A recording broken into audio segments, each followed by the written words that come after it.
game away from the crowd.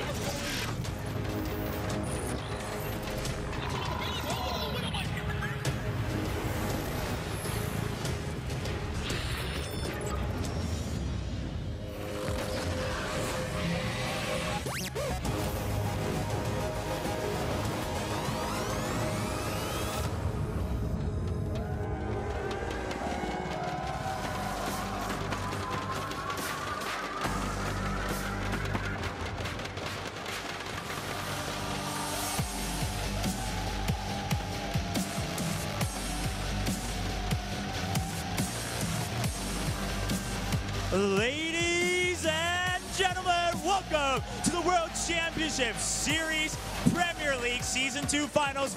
We are here for day 2, and hold up, where are we? Oh right, wonderful city of Toronto, Canada. That's right, we're back for another day of more StarCraft. And what more could we ask for on such a beautiful Saturday? But today, it's not going to be as happy as yesterday. It's actually a lot more tense. Today, fates get decided. People will start being eliminated from the round of 16. And we have more people moving on to the round of 8. Who will move on to the quarterfinals to try to go for that trophy and the 2,000 sweet WCS points? We're about to find out. Ladies and gentlemen, many more intense matches today. Every single one counts. Players could relax a little bit yesterday. We could relax a little bit yesterday. Not anymore. You guys got to cheer for every single map, every single move, and every single match and player. Are you all ready? I hope you're all ready at home too. Hope everyone got a good night's rest, because a packed day is just about to start.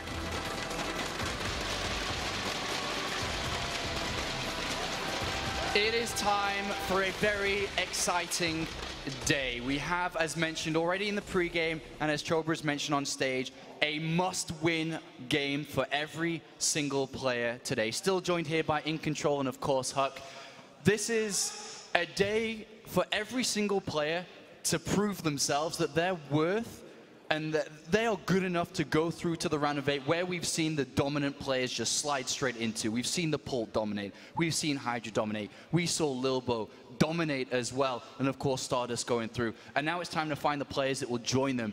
Do we have players today that are playing that are good enough to challenge those players in the round of 8, Jeff? Absolutely. And I think even day 1, you could say that about all 16 of these players. I really do believe that. I think what's cool about this is that there's a lot of justified hype, but it's the finals. This is the Season 2 finals. So for that hype, for some of them, it's going to ground to a halt. But for others, it's going to keep on going. And that's the really cool story about building towards BlizzCon, is this the launch pad where we're like, oh my God, in Season 3, what are they going to do? Or is it the, like, come to grips with reality that maybe you're a little bit out of your element? You're in too deep of water. Well, the first thing we're going to be doing over here is going into Group A. So Group A, as we've mentioned, has 3 players left that are fighting for 1 position. Kung Fu Panda is in the decider match, so he's going to be playing a best of 3 against one of the players that is coming onto stage very soon. And this is a big game to start the day now. It's ForGG, who was one of the hottest, if not the hottest player towards the end of 2014, coming into 2015. And we all know Terran versus Terran is his matchup, and he takes on the European player, the best at the moment non-Korean player in StarCraft 2, Bunny. We can look at this matchup.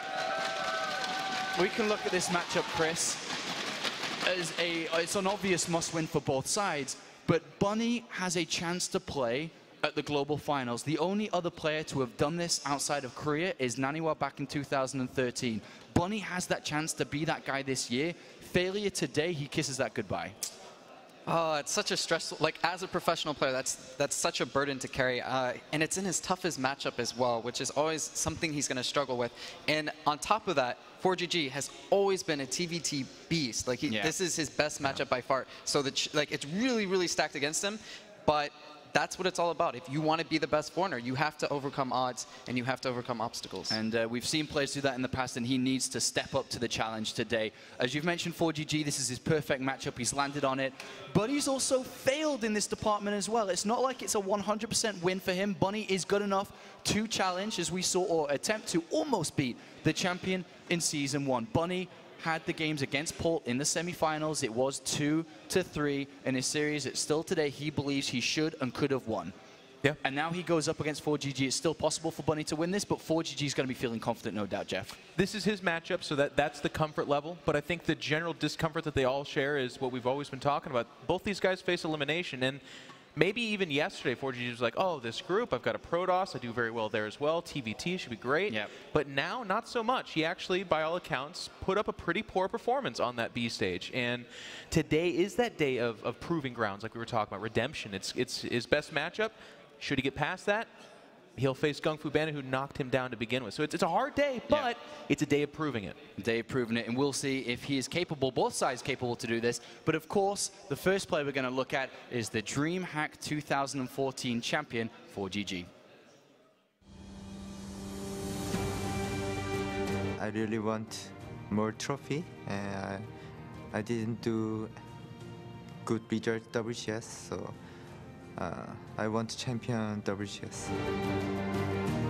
I'm very exciting to go Canada. There are many fans, big crowd. Hopefully they will like my playing. ForGG trying to make this one more push so that he can bring an end to this series so he can move on to the finals for this season in Toronto. 2 Thors do get grabbed. 2015 is just so-so. I didn't do great result, but also not so much bad. Just so-so. Canada should cheer for me because I love Canada. ForGG advances first place.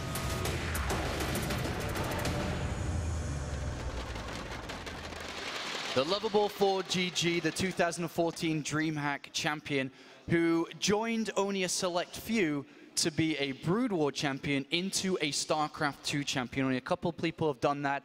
And let's talk a little bit about ForGG. He catapulted himself into 2015 with the best possible record and form to have a shot at the global finals at the end of the year. He missed it out in 2013, being roughly, I think it was around rank 22. 2014, similar position, almost 23 or 24 to be exact. 2015, hot off the DreamHack Winter tournament that he picked up.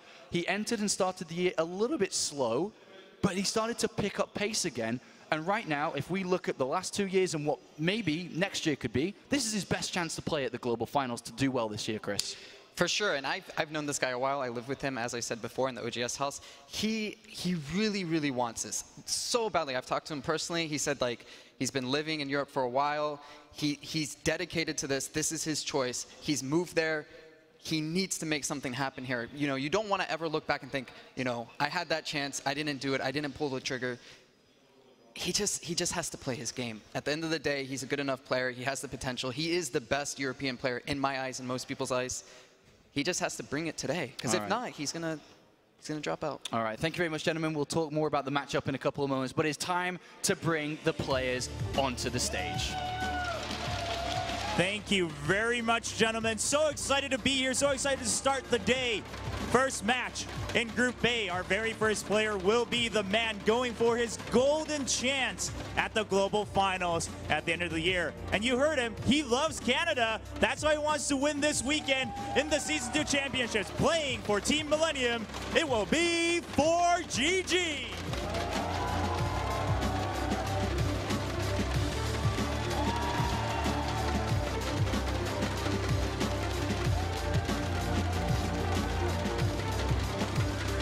His opponent so close yet so far. Can he take one more step, getting closer to those global finals at BlizzCon at the end of the year? Let's find out, ladies and gentlemen. Playing for Team Liquid, it will be Bunny.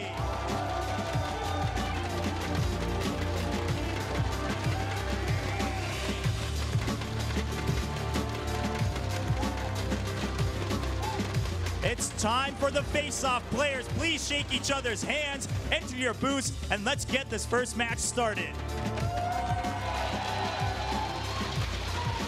Every single game so important. I cannot stress that enough, especially when it comes to the individual players. And knowing how much WCS really means to everybody that's playing here today. Bunny, a player that joined the system in 2012 as an unknown player. His ID back then, Dream Bunny, playing in the Denmark Nationals way back when. He made his name there. He started to challenge the likes of the national competition. And from there, continued to follow the dream, which he still follows today, to reach a finals. So close in Season 1, another chance here in Season 2, and we've mentioned about ForGG as well. He's been so close to make it to the global finals, and he wants it very, very badly. And this is an epic matchup between these two. Terran versus Terran, a best of 3. How do you see this match shaping up here, Chris? You got ForGG, who's so very good at this matchup, so very good at mech. Bunny has to bring equal, if not better, skill. Yeah, and we saw yesterday Marine Lord playing against Pult. Those are really close games, and we know Marine Lord has very good TvT, and he's been practicing with ForGG, and he's actually become a very decent practice partner for him. So I expect that, you know, ForGG is going to be even more on top of his game at this point. I think Bunny's going to run into a lot of trouble, but he's going to have to bring something special. I don't think he can play ForGG in a straight-up game, you know? He can't match him in mech, he can't match him in bio. He has to figure out some way to trick him, build order-wise or micro-wise. Well, Bunny yesterday went up against Hydra, the Season 1 finalist, and he went in there feeling confident, but let's be honest here, he got put down, and got put down like a lot of other players yesterday, but he has a chance today to turn this around, to turn this group around, to fight for the chance to play at the global finals and represent Europe, represent his country, and really put himself at the forefront of StarCraft 2 outside of Korea. Jeff, what are some of the things when you look at Bunny that just absolutely stand out for you? I love Chris's point from earlier where he said if you're going to be a champion, you have to overcome your biggest obstacles. He went 2-3 against Pult not too long ago in his worst matchup. Now, facing elimination, there's ForGG, the brick in the road. This guy is a wall of TvT terror, and if Bunny's going to advance, he's going to need to beat this guy, and I like it. He's got clean mechanics. You know, I agree with Chris. Yeah, probably can't match him in mech. Yeah. ForGG's more, not necessarily a bio guy, but I think Bunny can do it. He's going to have to be clever. ForGG, of course, top 8 from Season 1, and funny enough, both of these players fell victim to the eventual champion. Pult eliminated both of them from the tournament there a few months back in France. ForGG did not have the best start to this tournament, though. From what we saw, he played against Kung Fu Panda, and it wasn't close. No. He made mistakes, he tripped over, and now he, very similar to Bunny, needs to recover to find himself on 2 feet. And he's got to do it. I mean, he is the person that on paper is expected to win. Like Chris said, he's probably the best player in Europe right now. To lose now would be an overwhelming defeat, not just in his attempt at going to BlizzCon, but really as a pro gamer in his career. The first map is going to be Coda for a Terran versus Terran here, a small 2-player map here. Chris, what are some of the elements of this map that we could see play out for both sides? Well, if we do see bio versus mech, bio's going to have to really find a hole to drop, harass, keep those multi-prong attacks happening, and as a mech player, you know, we saw really close games, as I brought up before, Pult versus Marine Lord, where Pult went for a very big drop, lost 4 or 5 medevacs, and almost threw the game. So at the same time, you know, the mech player is going to have to use sensor towers, turrets, lock down his bases, and try to get to a maxed army. All right, well, we'll see how well this shapes up and what styles we're going to see. Is it going to be mech that we know so well from ForGG? Is it going to be bio coming out to play? It's a best of 3. Everything is on the line. We're going to go to the commentary team to kickstart Season 2, Day 2 here in Toronto, Canada. Let's go to the commentary team and begin. That's right. It really comes down to this. It is serious time now for both of these players. BlizzCon and the Global Finals is in reach, but for one of them here at the start of day number 2, that could all come crashing down. These WCS points are getting very, very important now, and for these two, in this situation, in the loser's game, that's pretty brutal. Someone's going to be very sad here at the end of this match. Sadly for them, but you know, this is how it is. Yep. Finding themselves in this match, though, you know, it's really what it comes down to, and there's going to be a lot of pressure on both of these guys. All right, we're getting into game number 1 here between our 2 Terrans, and it's a matchup that is rife with history here as we get into Coda for game number 1. In this Terran versus Terran, one of these guys is going home, and the other one will fight on. As we have spawning down at the bottom right-hand corner, it's our red Terran representing Millennium. It is ForGG.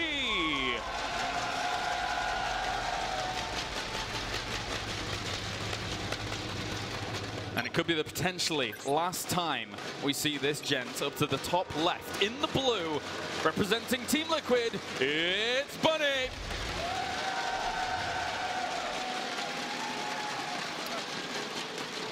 Fun fact, this matchup, Bunny versus ForGG, was actually the very first match that we saw exactly 2 years, 2 months and 4 days ago in WCS Season 1 Europe back then for the round of 32. And now here they meet again. They've met quite a few times actually over the years. Got a lot of history together overall. ForGG is definitely doing better in regards of that. I remember that match very, very fondly, Todd, back way when. Akill on waist, Hellbat drops. Akill on waist, Hellbat drops, it was all about it. Bunny showed that, you know, he had the makings of someone who was able to perform extremely well, but wasn't quite up to the level of ForGG back then. And also, important to note, is that Bunny, everyone knows he has this kind of Achilles heel that he believes to be his Terran versus Korean Terran. And in the last 8 series against Korean Terrans, he has indeed lost.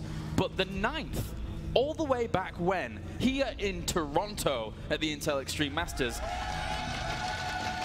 he was able to beat Polt. And that is the last time he's actually won a TvT against a Korean. So maybe Toronto is his good luck charm. I think they believe it too. ForGG though, he's really, really solid in Terran versus Terran. He's always talked about how good he is at the matchup. It's very hard to find a weakness for ForGG, you know, in the matchup. Maybe, I would say maybe one of the things that could play in his disfavor is how he likes to be really aggressive and sometimes, really only sometimes, gets overly aggressive. If you know that as Bunny and you focus on defending really well, whatever's going to be thrown at you, you might be able to do well. You know, maybe get lucky here and there, you know, with catching a Banshee, something like that, defending well against the initial drop. But so far, very identical builds here from both players with the gas first, which in terms of Terran definitely, you know, is one of the standard builds that you can do. Second, gas here at the exact same time for both players. I'm already taking Banshees. Yeah, those could quite easily come out. Or if somebody wants to really go down that defensive route that you mentioned before, go even for a Raven to try and catch your opponent off guard and make that defense a little bit easier. Bunny actually, I think I've seen him sometimes do that, you know, and get that Raven out very, very quickly to be able to defend against that. We'll see how he's going to play this one out. We did see Terran versus Terran yesterday between Marine Lord, obviously, and Polt, where Polt was able to exploit Marine Lord quite heavily. But despite this being not exactly Bunny's favorite matchup of all time, I think he's still very, very talented in the matchup. We saw in Season 1 when he was able to go toe-to-toe with the eventual champion, Polt there, 3-2. And to be honest, that series could have gone quite easily the other way. It's very interesting already the contrast, if you look at both of their bases, where like ForGG didn't even wall off his ramp with Supply Depot, whereas Bunny did. And even the Marine positioning here, for the longest time, look at this, Bunny's just sitting there at the ramp where Reaper could hop in, whereas ForGG was mostly, you know, just staying at the regular ramp around his natural. You're right. Against ForGG, you almost always want that Supply Depot wall, because Hellions, by this man, by ForGG, are scary as anything. But look, in terms of how the builds have shaped up here, Todd, Banshee for Bunny, while ForGG is going to play the more defensive structure. Yeah. I expected the opposite, to be honest, but I guess ForGG here maybe... it's too early to tell whether or not he's going to be better. He should be better, you know, assuming he's in a good position when that Banshee flies in. And I fully expect, you know, both players from there, you know, to go into an expansion. ForGG is going to start actually a much earlier command center as well as his first tank. Nothing yet like that from Bunny. Both players didn't scout a single thing, by the way. They haven't seen anything from the opponents. Bunny really the only one to send a Marine in the middle of the map to get that watchtower, and now he's going to fly in with the first Banshee. I really like how ForGG's position at the moment. Of course, he can be able to deter this. You know, the Cloak is not finished yet, and obviously the Raven will be able to shut that down. But the way he's actually transitioned onto tanks pretty fast here compared to Bunny, as much as he's playing against the grain, normally he's very aggressive, would like to be in there very fast. But it almost looks as if he's going to be setting up for that kind of 2 siege tank push out and being aggressive in the later stages after he's got his economy in check. Yeah, whereas Bunny made a Widowmine, which really is not going to do much, I think. Yeah. It looks like he's queued it to send it a little bit like towards the opposite side of the map, maybe to burrow it there and hope that something you know runs into it. But if ForGG was to move out with an entire army and take his Raven with it, he just kind of demined the field very easily. and march across the map with more tanks. ForGG, the good thing for him is that he's so good versus in terms versus Stern that if he gets ahead on the tank counts by just like 1, 2, or even 3, he's always going to realize it and push with it. And look, he has every intention to be aggressive here with this. Yeah, he doesn't know about his opponent's Raven just yet, I don't believe. So, of course, that point defense drone is something that when you're contending for air dominance is very important in these situations, especially when you're trying to position yourself well. But look at this. Bunny saw it. Yeah. I think one bunker here definitely might come a long way to helping with this. This second siege tank here by Bunny cannot come out soon enough. I think he's just going to siege it up the ramp as well. The Widow Mine is actually going to cause any reinforcements to have a bit of a hard time. Those 2 Hellions, one of them is already going to die. Half health goes down on the other one. And the siege tanks are well positioned here for Bunny to greet this. I don't think he should have huge amount of problems. And he's keeping the pressure on the other side of the map here against ForGG. The thing is, ForGG has complete air control with his 2 Vikings here, plus the Raven. So he's going to... Oh, wow. He's actually...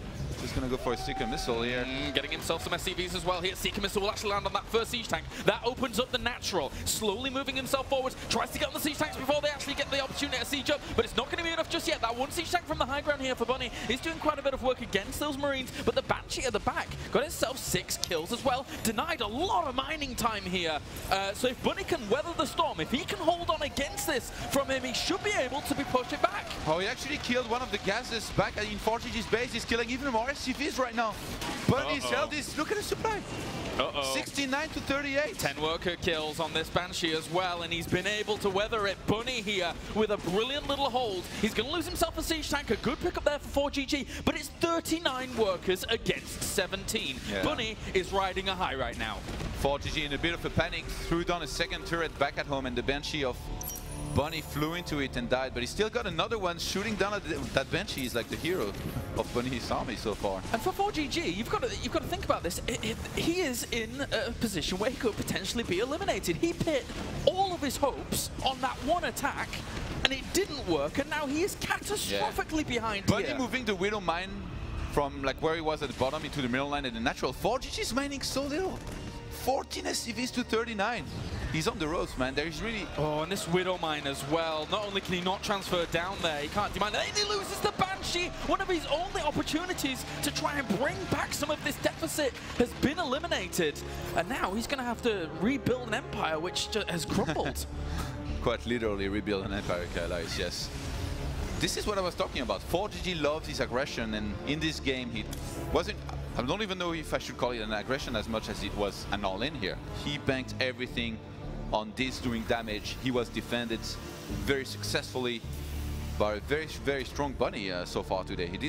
This is looking much better than the way he did yesterday in his first match against Hydra. Bunny realizes the lead that he's in at the moment. 18 workers killed off during that assault there while he was defending brilliantly. His siege tank timing was really good to just be able to defend that as long as it was coming across the other side of the map from ForGG. ForGG's base and like his production and his army, they all look kind of sad, to be honest. Like, he's got a few Hellions low on hit points, like some Vikings, a Banshee and a Raven just like moving out. I'm not sure what he's hoping for, maybe to catch Bunny off guard. Heads up has been given here by the SCV at the front. He's still gonna try to do the same thing, I guess. Keep, you know, fighting with the air control that he has. Leap forward a little bit with the tanks, you know, and try and maybe get a good engagement. I don't know. Technically, ForGG still has air dominance here.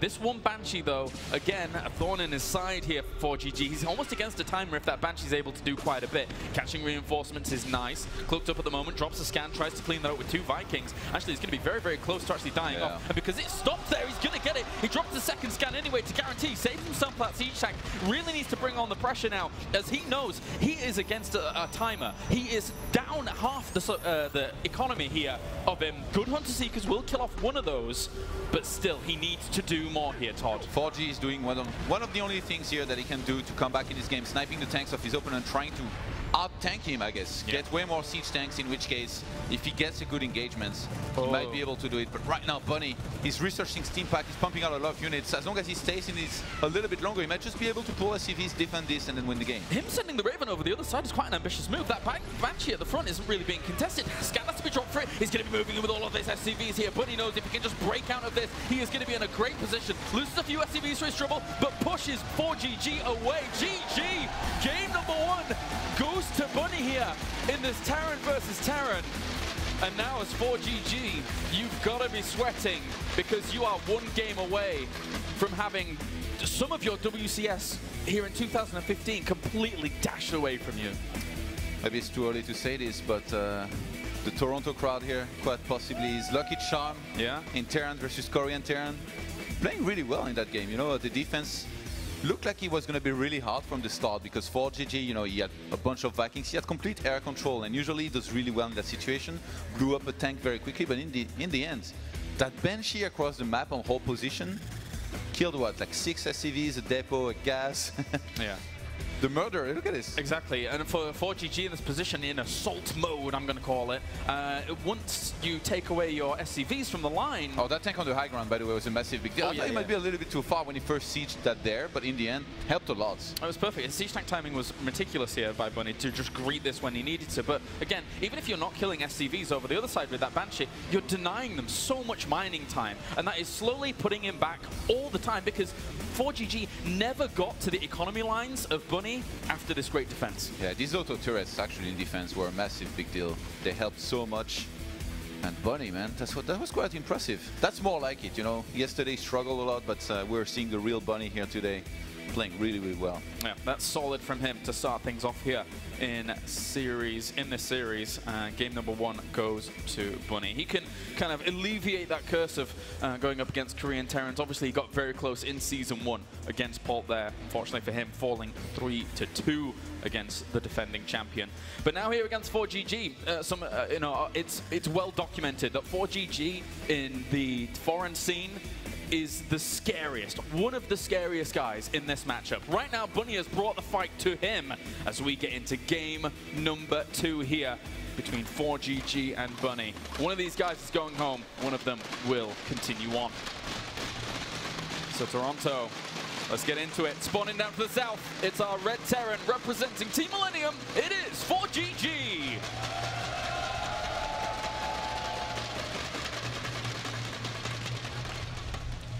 And up to the north, 1 game away from keeping his hopes alive here in the World Championship Series, representing Team Liquid, it's Bunny!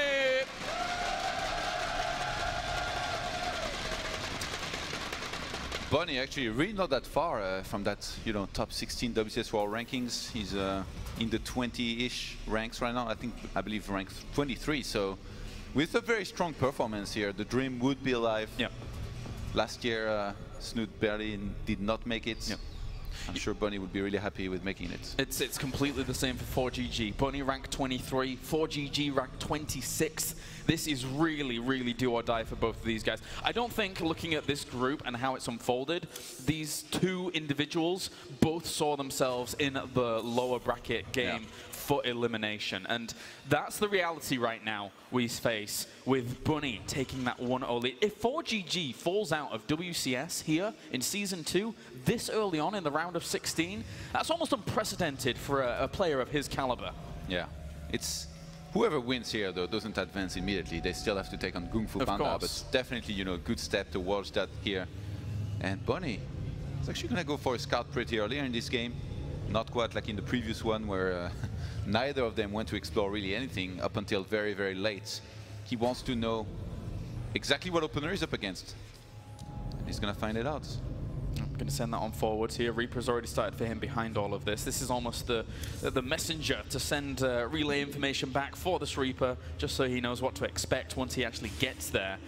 And he will poke on up, see the fact that the barracks is indeed complete, and see the factory is going down pretty swiftly. Remember, this is a really good map for Reapers here, and ForGG not choosing to go for that. He's going to have to defend really well against Bunny's Reapers. Not sure how many it's going to be. We'll see if he starts a second one. I'm pretty sure yes, with the gas that he has. Nope. Just going to go for a reactor pretty quickly behind it. So just with the single Reaper here to apply some pressure. Good catch there for that 1 Marine as well. SCV having a bit of a harder time to actually getting out of there. But here comes the first Reaper. There's only 1 Marine out at the moment. He didn't see the second gas yet. Second refinery here. needs to just scoot on around, and he can because it is such a good map for the Reapers. He can come in from a more uncommon location and hiding in plain sight, which is basically the ramp. You don't need to always jump up the cliff here as a Reaper. You can happily just go in the front door because the Marines were positioned for the jump. Yeah, this is a big deal here. Getting to spot that second refinery this early on, seeing the starport here as well, he knows that well. A lot of the time it's going to be Cloak Banshee or Raven. And Bunny opening himself with a fairly quick command center can start setting up for the defense, you know, with its own factory behind it. He's probably going to get his own starport ASAP. You can get an eBay. Also timed exactly at about the time, you know, he's going to need to maybe get turrets to defend against the Banshee. And now it's going to be the time now where for Bunny's Reaper to go up that ramp is going to be really dangerous because there's quite a few Marines out. It's funny when you think about it, because the way ForGG opened in the previous game, which was a little bit more defensive into the more aggressive stance, this strategy choice, which is more aggressive by nature, is the choice that ForGG has gone for when he is at his most vulnerable, when he is one game away from being eliminated. So he goes back to old tropes of basically being in his opponent's face very quickly, getting these Banshees, getting the cloak, and exploiting some of the finest details that he's had in his game, which has been that aggressive control. Yeah, we'll see though if he wants to commit to some big attack with this on this map.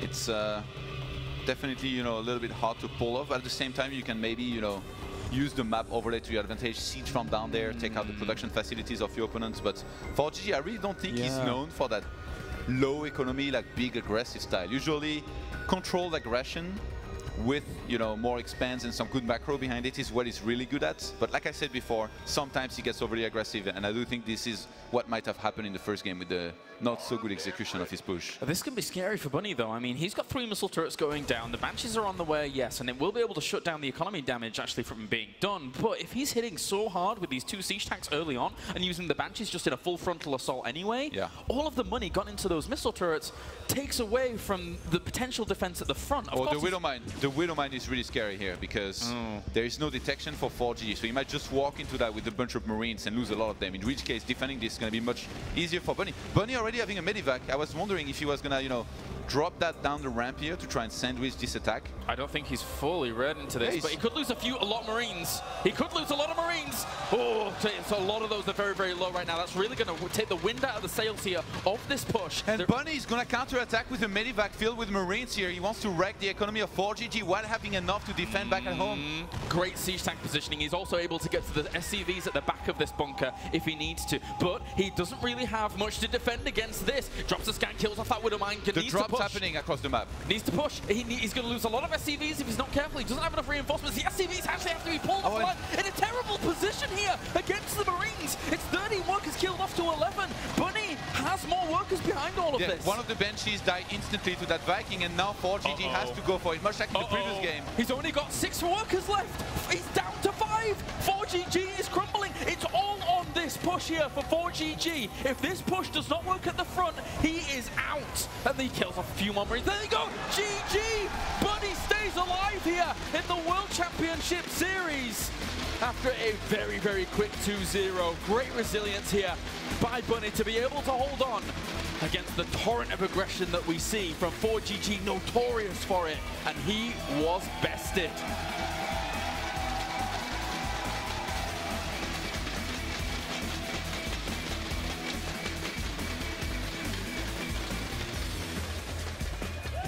All right, what a cheer once again for Team Liquid's Bunny going to the final match of the group. A very quick 2-0.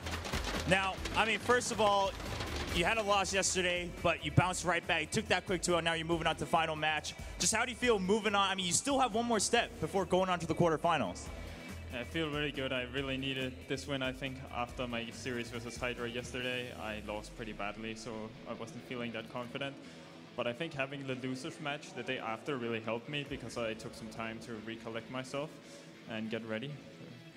All right, so that time really helping you out. I mean, crowd is loving you, man. Before we go to the end of the interview, how much do you love this crowd? It's really great, man. Toronto is always awesome. The crowds are always good. Yeah, another big shout out for Toronto, Canada, of course. Now, your final match going up against Kung Fu Panda. Everyone kind of counted Kung Fu Panda out, said it was a group of death with you three, and then Kung Fu Panda just kind of there as the outlier. But now he's there waiting for you in that decider match. What do you think about going up against him? He's kind of an up-and-coming player, and he hasn't had that much stage experience, but he seems like to be one of those players who doesn't concern himself that much with the result and just plays and does his best. So he's a pretty scary opponent, even if he doesn't have that much experience. But I'm still confident after this win. All right, well, we're not going to take too much of your time because you do have to play that decider match once again. One step closer to that global final. It's Team Liquid's Bunny. What a fantastic performance and start to Bunny here. In day 2, I couldn't believe it. In 10 minutes, it was over, and what we thought could be a very difficult and very long series, gentlemen, turned out to be a very one-sided and easy victory for Bunny. That's not what we expected at all, right? These high-pressure matches can be really kind of polarizing in results. Like ForGG, if something starts to go wrong, like we kind of saw in those games, it can kind of snowball. You can be like, oh my God, I'm going to lose a couple games and be out of here. And the reverse is true. If a couple things go right, all of a sudden those butterflies flutter out of your stomach and you're feeling pretty good. And Bunny's like a new man. I mean, he didn't play horribly against Hydra, but Hydra's playing so well that it made him look to be playing at a lower level. But here, he's on fire. All right, let's, I want to continue talking about Bunny, but we have to look on the other side now. ForGG. We talked about it. 2015 was his year to try and get to the global finals. He's just outside the top 16, and he just couldn't perform, sadly, this weekend. He lost very easily versus Kung Fu Panda. He had a day to rest, just like Bunny did, and he lost very easily against Bunny here as well, Chris. This must be a very difficult time for him. Yeah, we could clearly see it on his face after that match. I mean, just so much disappointment. He's kind of flabbergasted, I'm sure, like, what just happened to me? Yeah. I mean, he's going to still have a shot, but all in all, losing especially to Bunny when he's supposed to be the best European in his best matchup. Bunny's worse. Yeah. Like, that's got to be a big disappointment. Crazy result there. Stardust talked about this yesterday when he won. He was like, you know, if I would have lost this, because he's talking a lot about WCS and BlizzCon. Yeah. He was like, it was going to be expensive. I'd have to go to every single event and do very well to make up the difference in points. And I see the same path for ForGG. We see him at all the tournaments, all the IEMs, the DreamHacks. Now, each one that he goes to, that intensity compounds. He's like, oh my God, if I don't get top 8, if I don't get top 4, I'm not going. Yeah, very difficult time here for ForGG, but let's take a look at the bracket just to 100% show you where we are and what we've done here in Group A. One final match remains. Kung Fu Panda will go up against Bunny in a best-of-3.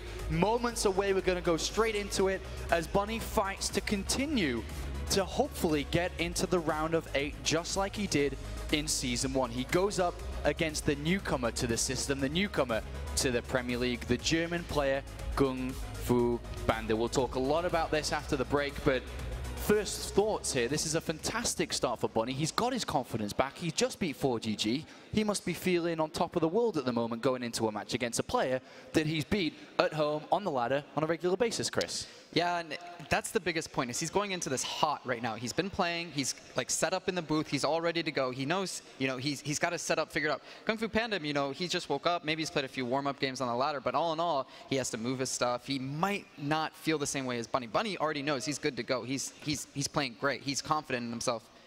I think Bunny's going to take it. Final thoughts here, Jeff? Just woke up. Kung Fu Panda has never slept. He's been training since last night.